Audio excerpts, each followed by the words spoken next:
ડીસા તાલુકાના મહાદેવિયા ખાતે તાલુકા કક્ષાનો 75મો વન મહોત્સવ યોજાયો। બનાસકાંઠાના ડીસાના મહાદેવિયા ખાતે 75મા વન મહોત્સવ અંતર્ગત તાલુકા કક્ષાના વન મહોત્સવ કાર્યક્રમ ડીસાના ધારાસભ્ય શ્રી પ્રવીણભાઈ માળીના અધ્યક્ષસ્થાને યોજાયો।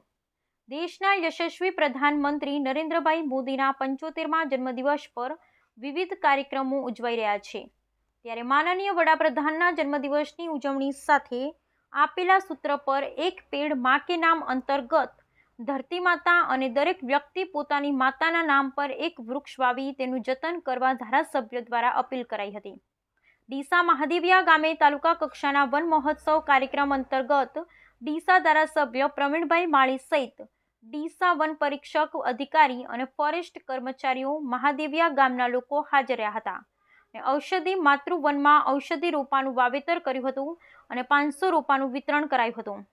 વિશ્વ ગ્લોબલ વોર્મિંગના કારણે ક્લાઇમેટ ચેન્જના કારણે ક્યાંક વધુ વરસાદ તો ક્યાંક ઓછો વરસાદ, શિયાળો, ઉનાળો અને ચોમાસાની ઋતુમાં પરિવર્તન થયું છે, જેનું કારણ વૃક્ષનું કટિંગ સાથે વૃક્ષોનો ઓછો ઉછેરના કારણે પ્રકૃતિમાં ફેરફાર થયા છે।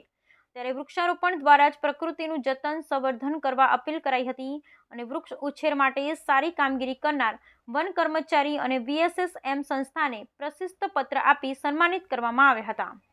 બ્યુરો રિપોર્ટ પરેશ રાણા, નાગરિક અધિકાર, બનાસકાંઠા।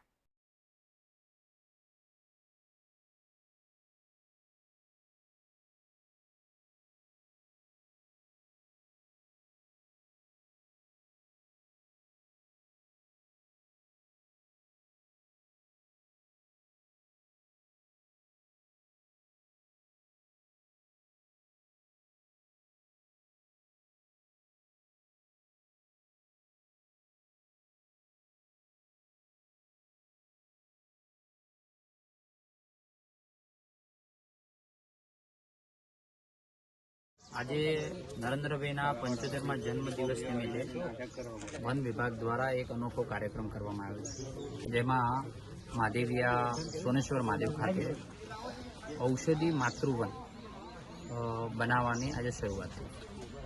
એટલે કે આવનારી પેઢી જે આપણા વૃક્ષો છે, જે ઔષધિ વૃક્ષો છે, એનાથી કયા પ્રકારેની એના ગુણકારી કેટલા છે, ગુણ કેટલા છે, એનાથી કઈ બીમારીઓ દૂર થાય છે, એ પ્રમાણેનું વન બનવા તરફ જઈ રહ્યું છે। એના કાર્યક્રમની અંદર આજે ખાતમુહૂર્ત કરવામાં આવ્યું છે। આજે વૃક્ષ વાવેતર કરી અને 75મો વન મહોત્સવ નિમિત્તે આજે નરેન્દ્રભાઈનો 75મો જન્મદિવસ ઉજવ્યો છે। આજે માનનીય વડાપ્રધાન શ્રી નરેન્દ્ર મોદી સાહેબના જન્મદિવસ નિમિત્તે અને 75મા તાલુકા કક્ષા વન મહોત્સવ કાર્યક્રમ અંતર્ગત સોનેશ્વર મહાદેવ મંદિર મહાદેવિયા ખાતે ઔષધીય માતૃવન બનાવવા માટે ઔષધીય પ્રકારના વૃક્ષોને અલગ અલગ 24 જાતોના 250થી વધારે રોપાઓનું આજે વાવેતર કરવામાં આવ્યું છે અને 1500થી વધારે રોપાઓનું આ વન મહોત્સવ નિમિત્તે વિતરણ કરવામાં આવ્યું છે। અને સાથે સાથે આ સોનેશ્વર મહાદેવના પટાંગણમાં સને 2023-24માં એક વન કવચ તૈયાર કરવામાં આવ્યું છે। એ વન કવચ અત્યારે 1 વર્ષ અને 3 માસનો સમય થયો છે, તો અત્યારે બધા જ વૃક્ષો 15થી 20 ફૂટની હાઇટના અને સારી એવી ગ્રોથના તૈયાર થઈ રહ્યા છે।